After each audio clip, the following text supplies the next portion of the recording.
Sourate 85, les constellations. Au nom d'Allah, le miséricordieux, celui qui fait miséricorde. Par le ciel aux constellations, par le jour promis de la résurrection, par le témoin et ce dont il témoigne. Maudits soient les gens de la fosse, de feu au combustible immense, autour duquel ils s'asseyaient pour assister au supplice qu'ils infligeaient aux croyants. Ils ne leur reprochaient que d'avoir cru en Allah, le Tout-Puissant, le digne de louange, auquel appartient seule la royauté des cieux et de la terre. Allah est témoin de toutes choses. Ceux qui ont éprouvé par le feu les croyants et les croyantes, et qui ensuite ne se sont pas repentis, subiront le châtiment de la géhenne et le supplice du bûcher. Ceux qui croient et pratiquent des œuvres pieuses auront pour demeure des jardins sous lesquels coulent des rivières, telle est la réussite suprême.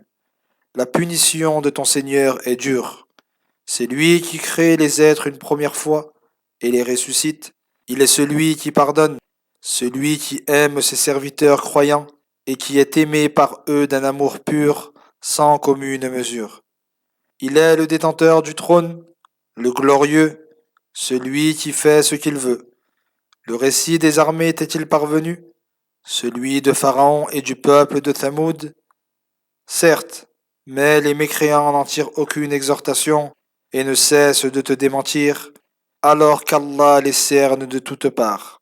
Le Coran n'est ni de la poésie, ni de la sorcellerie comme le prétendent les mécréants, mais une révélation sublime consignée sur une table gardée.